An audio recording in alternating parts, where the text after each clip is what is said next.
Tanghal!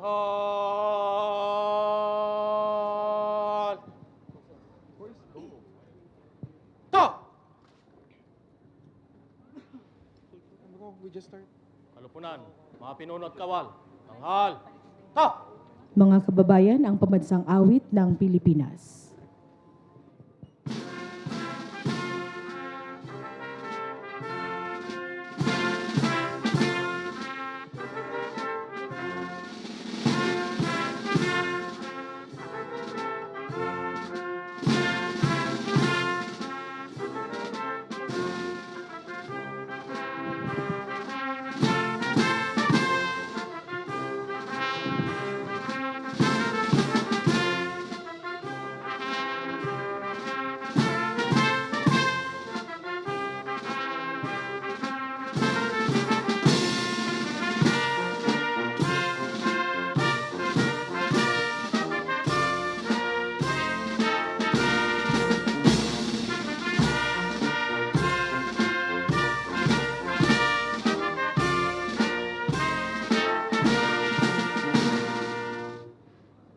Kalupunan, mga pinuno at kawal.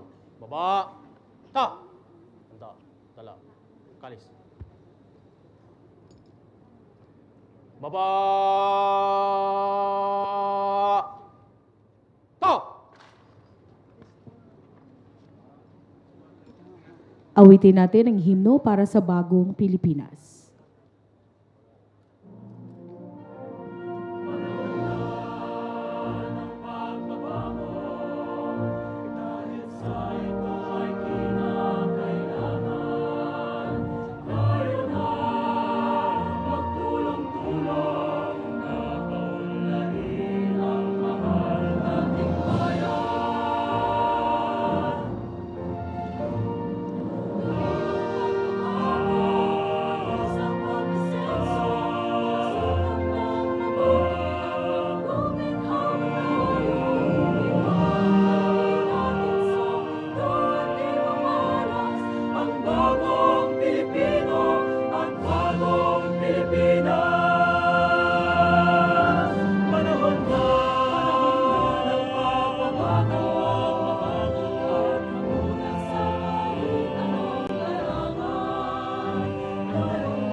Taas ka ng kamay! Ta!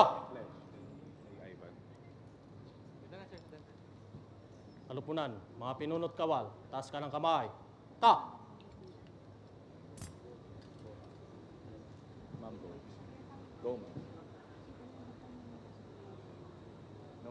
Bilang Pilipino, buong pagmamalaki kong isa sa buhay ang bagong Pilipinas. Buhay sa aking dugo ang lahing dakila, magiting at may dangal, palaging dadalhin sa puso, isip at diwa ang pagmamahal sa kultura at bayang sinilangan. Kaisa ng bawat mamamayan, iaalay ko ang aking talino at kasanayan sa pagpapaunlad ng aking bayan. Taglay ang galing na naaayon sa mga pandaigdigang pamantayan. Magiging instrumento ako sa pagsulong ng kagalingan, karunungan at kapayapaan. Makikiisa at makikilahok ako sa mga adhikain ng pamahalaan dahil ang kaunlaran ay hindi lamang responsibilidad ng iilan. Isusulong at pangangalagaan ko ang karangalan, kalayaan kalayaan at interes ng aking bayang minamahal. Bilang Pilipino na may pagmamahal, pakialam at malasakit, hindi makasarili kundi para sa mas nakakarami, tatahakin ko ang landas tungo sa isang bagong Pilipinas. Halupunan, mga pinunot kawal, baba ka ng kamay. Na!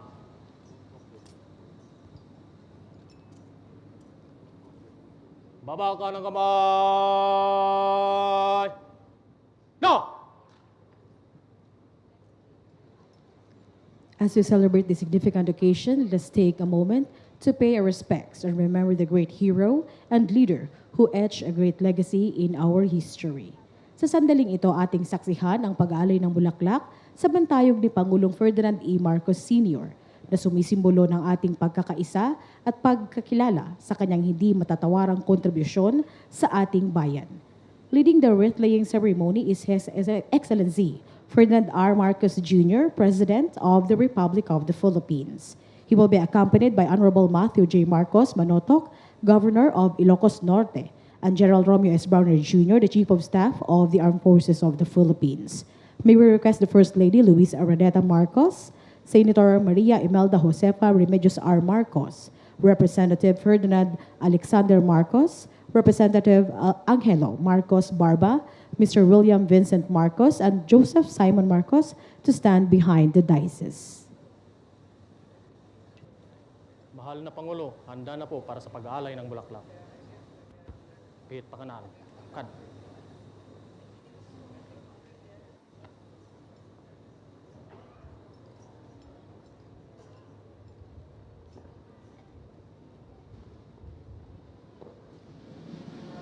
Baba, kalis.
Dala, kalis. Tanghal!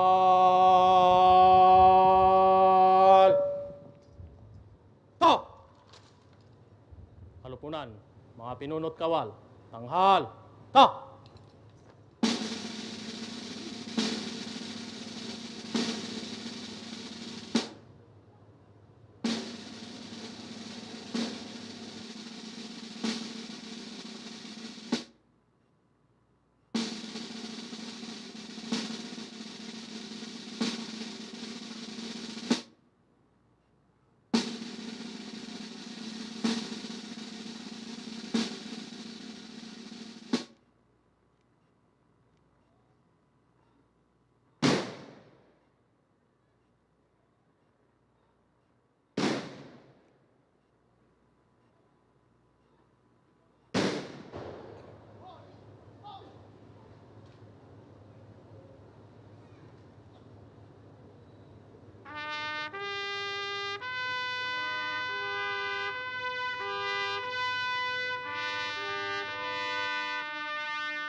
Kalupunan, mga pinunot kawal, baba, ta, handa, dala, kalis.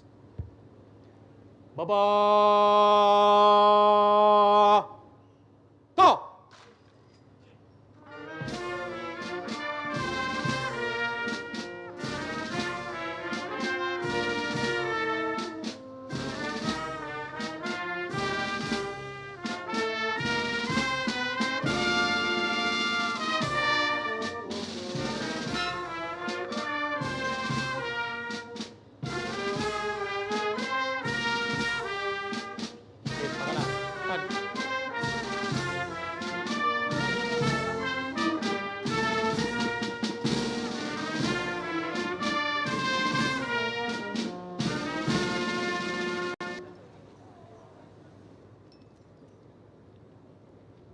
Tanghal!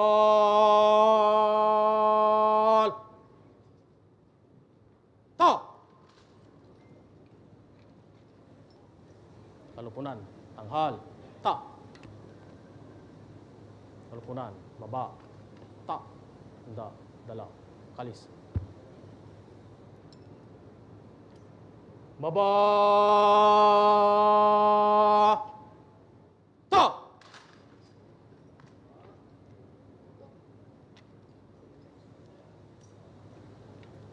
Mahal na Pangulo, tapos na po ang pag-aalay ng bulaklak. Baba, kalis. Well, that concludes the wreath-laying ceremony. Kalis. The rest of the guests may be seated. In a short while, we'll proceed with the program proper.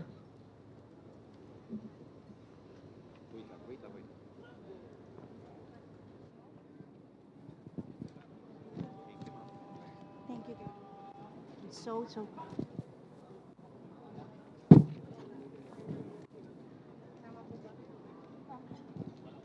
Ready.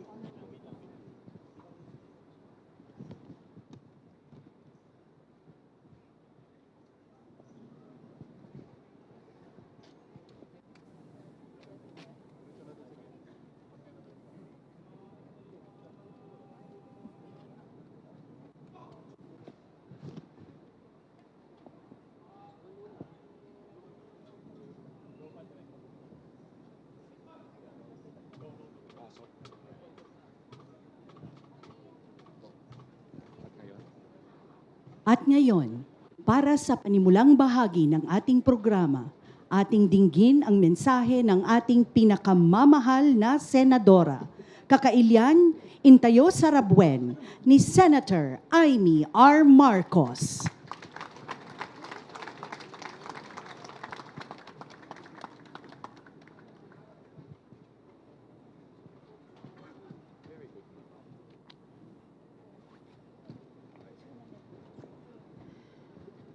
Hagtugaw kayo. Naragsak ka pa nagkasangay mo, tatang ko, Apo Lakay, Apo Presidente Ferdinand Marcos. Naimbang nga aldaw kada kayo amin, kablaawan man, timadaydayaw nga ading ko, President Ferdinand Marcos Jr. Kentientero nga pamilya ni Congressman Sandro Marcos, Governor Matthew Marcos Manotoc, Congressman Angelo Marcos Barba, Vice Governor Cecilia Marcos, kenti Bocales tayo, Aduti Marcos. Ang ating mga mayor, vice-mayor, ang mga konsehales, ti nagaget nga opisyales, ti entero nga Solid North, ti barangay opisyales tayo, na magsi 6 years na, sana, kung pumayag si Apo Presidente, the NGAs can NGOs, the entero nga provincial government, and General Romeo Browner, Chief of Staff, uniformed personnel, and all the rest who are here, too many friends to mention. Awanen ti maiparbeng abalikas nga ibagak, kas panang rugi ti mensak, kada kayo no saan nga agyamanak ti adu kada kayo amin, agyamanak apo. Agyamanak ti adu ti panagayatyo, sipud pay idi aging gana kadagitoy apanawen, ken nitatang ko, ti maingel nga anak ti Batac, anak ti Ilocos Norte, ken ti Ilocanja, Apo Lakay, Presidente Ferdinand Marcos. Ngem agpaypayso, agtultuloy si asibibiyag ti tatang ko, kaditi tunggal maysa agtutubo ngag-adadal iti public high schools kada state universities and colleges ken MMSU nga inrugina akas maysa a probinsyano kagurgura iti Manila. Si bibiyag ni tatang ko kadagiti manalon ken mangalap anatulungan na asapay kuma a mapabangon tay manen. Si bibiyag latta ni Apo Lakay kadagiti negosyante nga kalakal taigid ti dalan rangtay ti pier ken airport nga inaramid na. Si bibiyag ni Apo Lakay kadagiti kakailyan tayo a pasyente, doktor, kada nurse, kadagiti ospital na inpundar na. Nang nangruna iti amin, agtultuloy si bibiyag ni Apo Lakay, ni tatang ko, kadagiti puspuso, iti tunggal maysa nga Pilipino, tunggal maysa nga Ilocano, nga iti anaman arinigan rigat ken panang aliw. Kas kanya ako ay Pilipino, taas noo kahit kanino. Naragsak nga panagkaisang mo tatang ko jay langit, happy happy birthday Batac, happy birthday Ilocos Norte and the solid North. Diyos te agnina, kada kayo amin. Agyaman kami, Senator Immaculate R. Marcos. Itata intayo denggen, ti panangibinglay kadatayo ti mensahe, ti mangidadaulo ti probinsya ti Ilocos Norte, ken iti panangipaamuna, iti madaydayaw a bisita tayo, iti kadaytoy a pasamak. Please welcome Governor Matthew J. Marcos Manoto.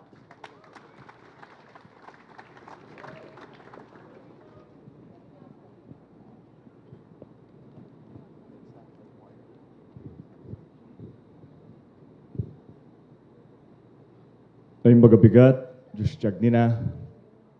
Of course, allow me to greet all of the officials here this morning. It's our great honor to welcome you here, back home in Batac, Ilocos Norte, His Excellency Ferdinand Marcos Jr., First Lady Lisa Marcos, Congressman Sandro, Simon, and Vincent, our very own Senator Immaculate Marcos, welcome back home, ASEC Tony Tabura, General Romeo Browner, Congressman Angelo Marcos Barba, Vice Governor Cecilia Araneta Marcos, and our board members, all of our mayors, vice mayors, and councilors, our dear barangay officials, our uniformed personnel, my PGIN family, those from the private sector, Governor Manuel Mamba, Mayor Myla Ting, Gov. Rodito Albano, Vice Gov. Boji D, Mayor JC D, Kong Faustino D, Kong Solomon Chungalaw, and Kong Mark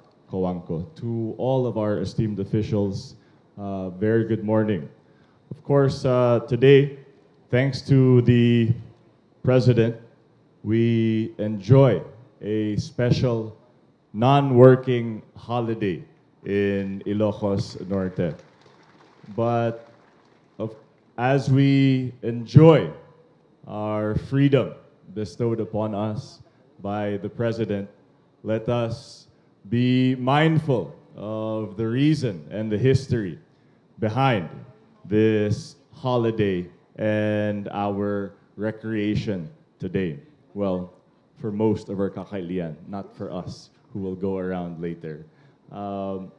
May we remember, may we commemorate, and may we honor the legacy of Ferdinand Marcos Sr., President Ferdinand Marcos Sr., an Ilocano who rose from humble beginnings right here, originally, of course, in Sarat, but right here in Batac, to the highest position of the land, and always remembered where he came from, always came home to Batac, and always prioritized the Ilocano. And that is the legacy we, together, must keep alive, and the ideals that we must live by every day for the rest of our lives, to put first our dear province and, of course, our beloved country. Ladies and gentlemen, it is my distinct honor and pleasure to introduce to you the President of the Republic of the Philippines, His Excellency Ferdinand R. Marcos Jr.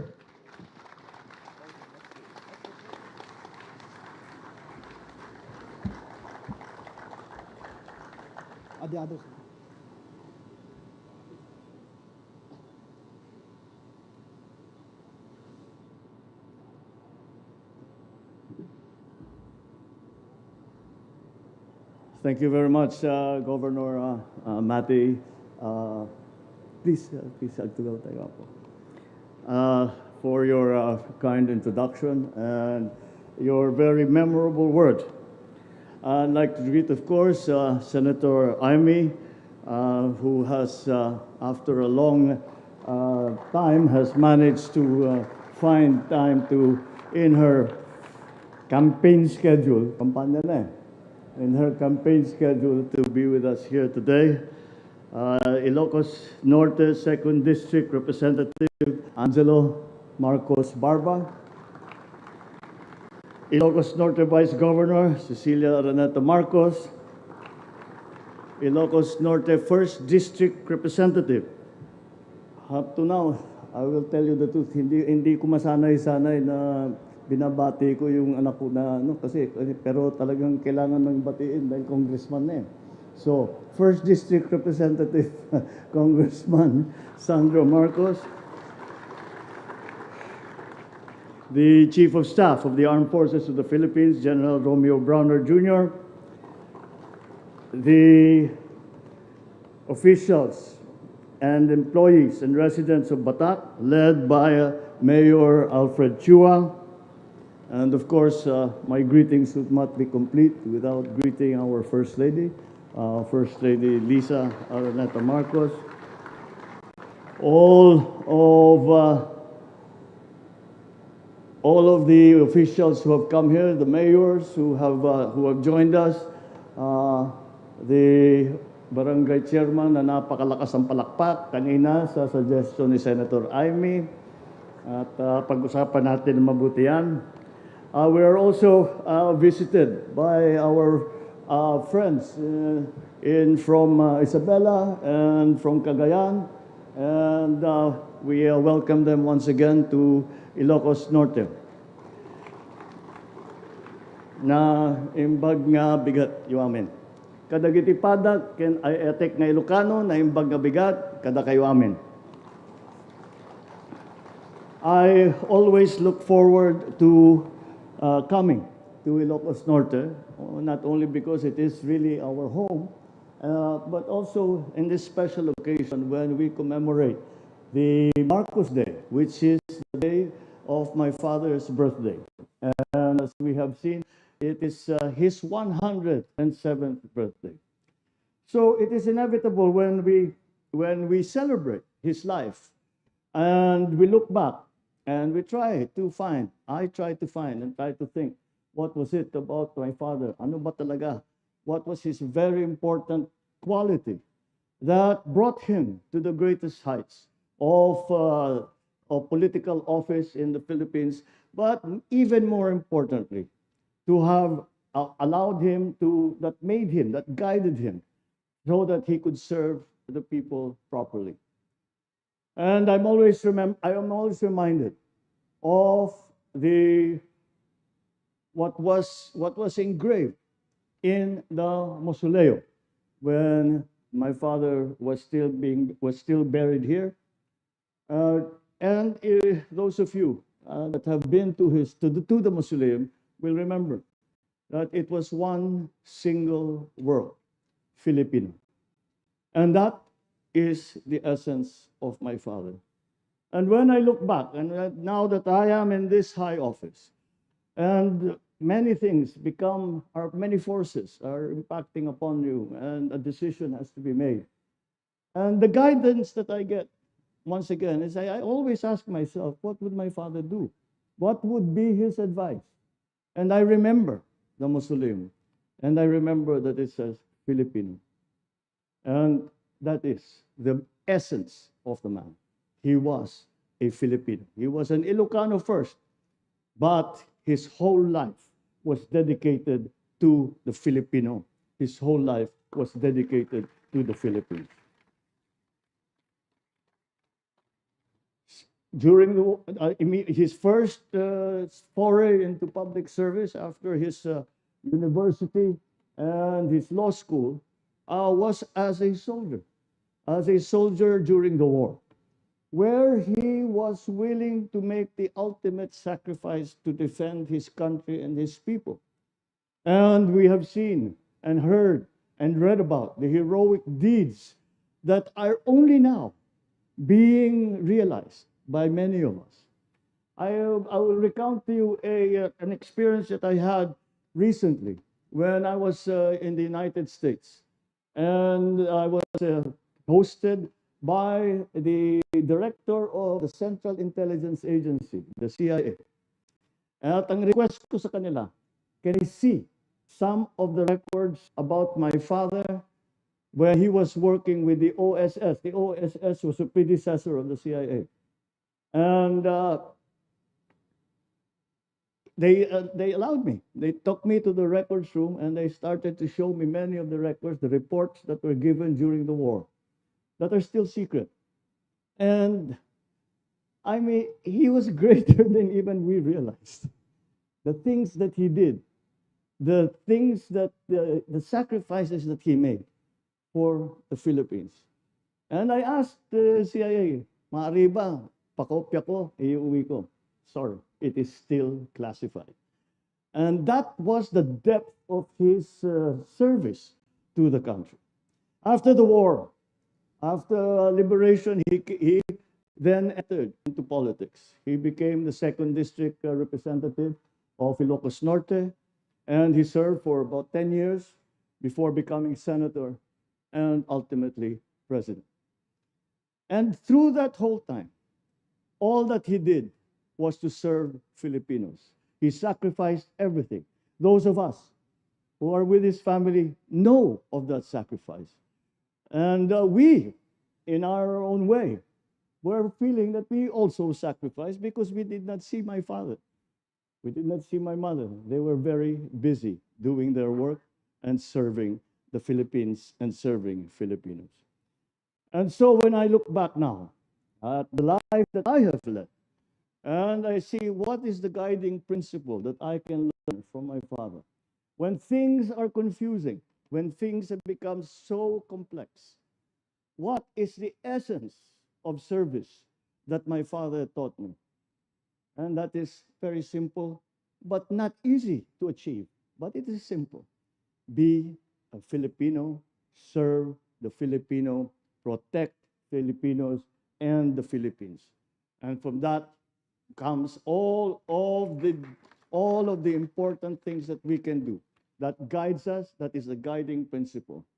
So, although he was always described, especially in his younger days, as the GI, the Great Ilocano, he superseded that. And of course, he loved Ilocos, he loved Batac, he loved Sarap, he loved all of you who were with him through all of the trials and tribulations that he went through. But then I suppose he saw the essence as well of Ilocanos. We are essentially, because we are Ilocanos, but we are here in the Philippines. And the greatest service that he could do was to serve the entire country of the Philippines. So if we are to continue on this important legacy that he has left us. What again will be our guide? How again do we know what is the right path to make it better for the Philippines, to make life better for all Filipinos, to make sure that the Philippines is protected, that the Philippines is secure, that the Philippines is going to flourish, that the Philippines takes its place in the community of nations in the world. And I have followed that credo from the very beginning of my term, and I will continue to follow that credo. Be a good Filipino. Be a Filipino that loves your countrymen. Be a Filipino that loves your country, and do everything and sacrifice everything to achieve that purpose, to achieve that goal, that you become a good Filipino and you leave the Philippines a better place than you found it. That is my continuing guide. That is the credo that we should live by. And for that, I will be eternally grateful to my dad for the lessons that he taught us, for the values that imbued in our very souls. And that has served us all well. And so as we go through our daily lives, let us always remember that in the end, we do what we do. All that we do for Filipinos. All that we do for the Philippines. Let us be together in that. Let us continue that legacy of love of country. Let's continue that legacy of love of your kababayans. And I think that if we do that, that we will always be led in the right direction. Happy birthday, Dad. Naimbag ti panang kasangay. And thank you for all that you have given us.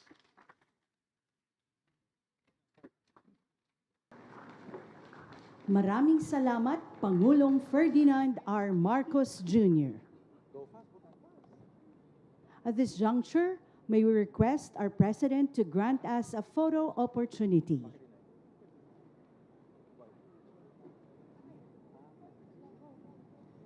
First, may we call on First Lady Luis Araneta Marcos, Senator Amy Marcos, Congressman Ferdinand Alexander Marcos, Congressman Angelo Marcos Barba, Mr. William Vincent Marcos, and Mr. Joseph Simon Marcos to join the President.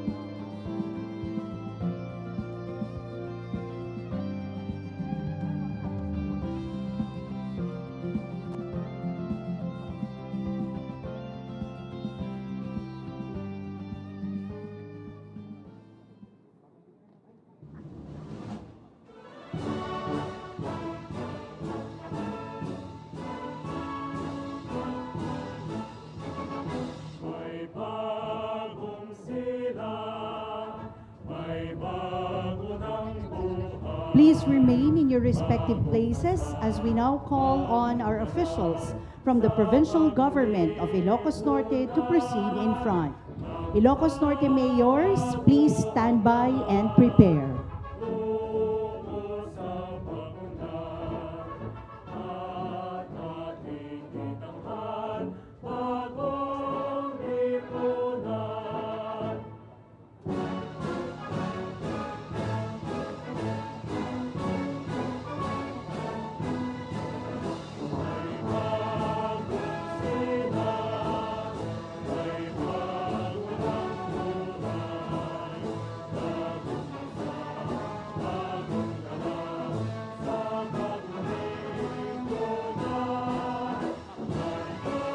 Thank you. Please exit to your right. Next, mayors from the 23 towns of Ilocos Norte. Ilocos Norte vice mayors, please stand by and prepare.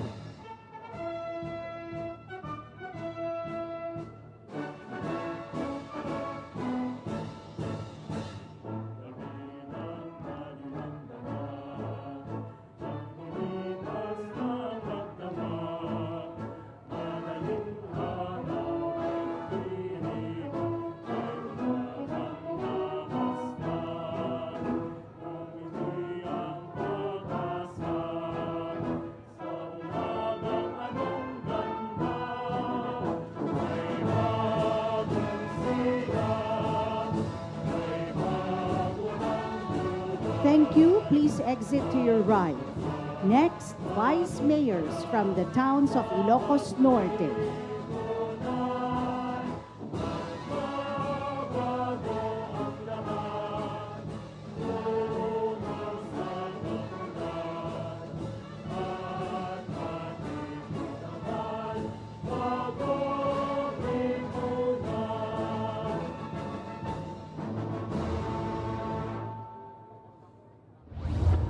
Subscribe via Mic channel.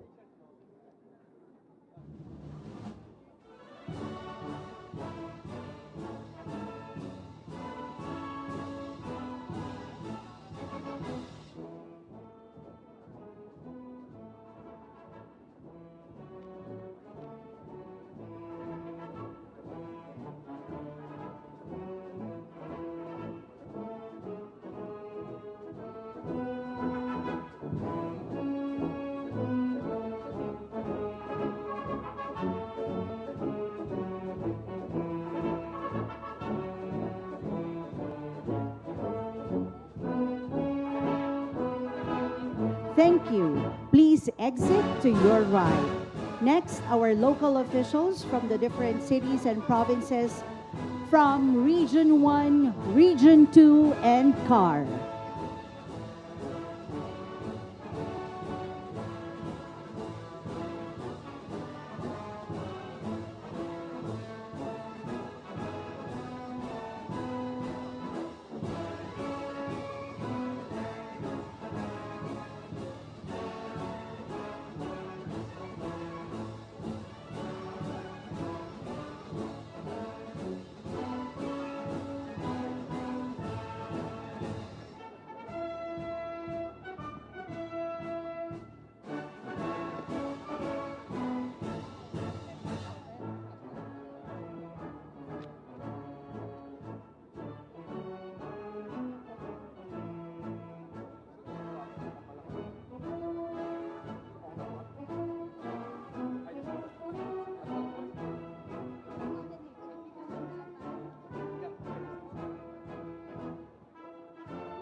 Thank you. Please exit to your right. Sa pagtatapos ng ating selebrasyon ngayong araw, higit nating naipamalas ang diwa ng pagkakaisa at katatagan, mga katangiang patuloy na isinasabuhay ng bawat Ilocano. Ladies and gentlemen, thank you all for joining us in this special celebration of the life and legacy of our beloved hero, Apo Lakay. Maraming salamat sa inyong pakikiisa. Diyos ti Agnina. We kindly invite everyone to proceed to the Imelda Cultural Center as we continue the celebration with the much anticipated Natnateng Cook-Off. Join us as we celebrate and showcase the rich flavors of Ilocos Norte's culinary heritage. Thank you.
Republic of the Philippines, His Excellency Ferdinand R. Marcos Jr. Panahon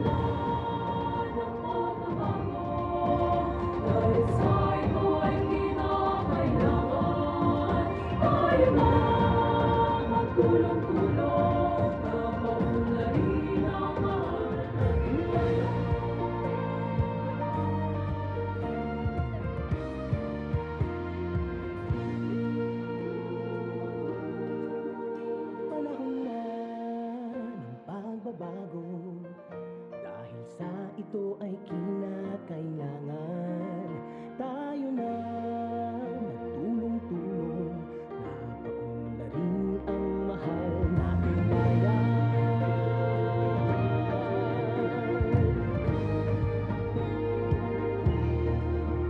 Panahon na ng pagbabago at iayos ang mga dapat ayusin. Dapat na maging tungkulin ng bawat mamamayan dito sa atin. Gawin ng pagbabago patungo sa pag-asenso, magsikap ng mabuti at nang guminhawa tayo. Malaki natin sa mundo at ipamalas ang bagong Pilipino at bagong Pilipinas.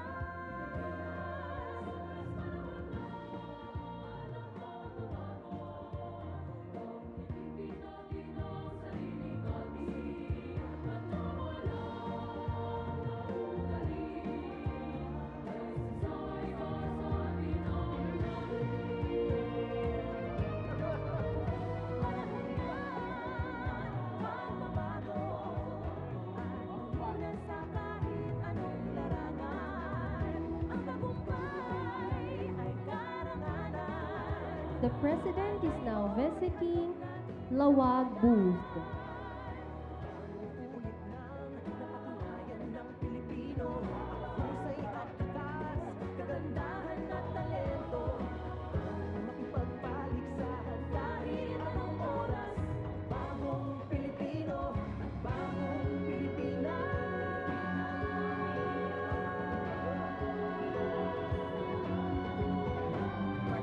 Nueva Era is also showcasing their dish.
City of Batac is now offering their inabraw.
The President is now at the booth of the Municipality of Nueva Era.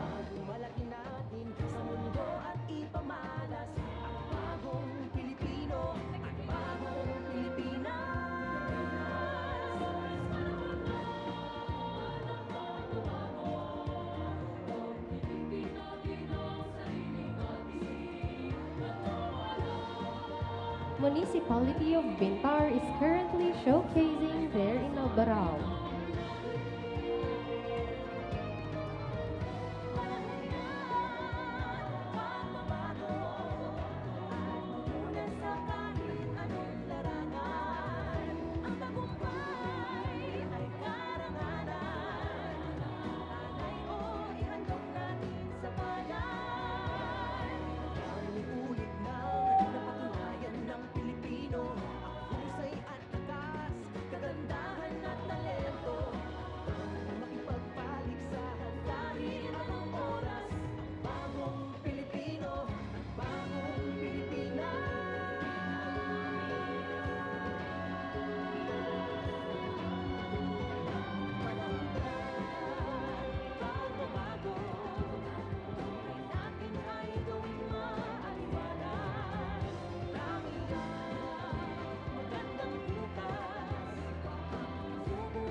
The President is now on the booth of the Municipality of Dumalneg. Dahil sa ito ay kinakailangan tayo na magtulong-tulong na rin ang mahal nating bayan.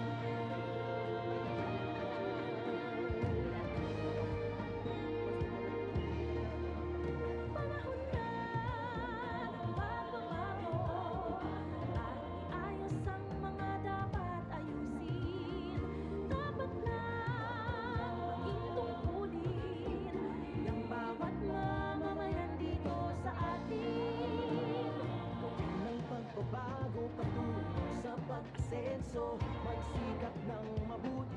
The President is trying the dish of the municipality of Paway.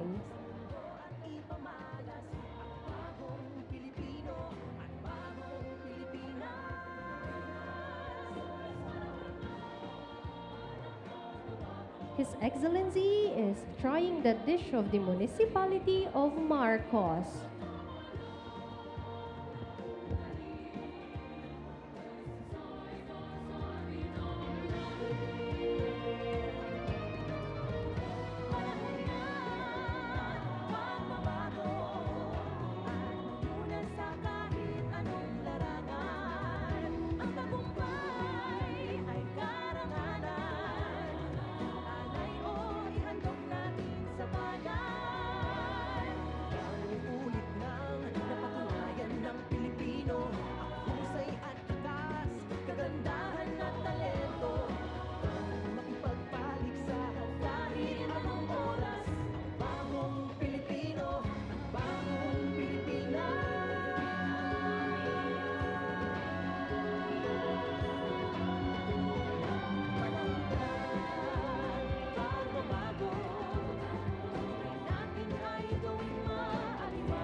It's time for the municipality of Bangi to showcase their specialty.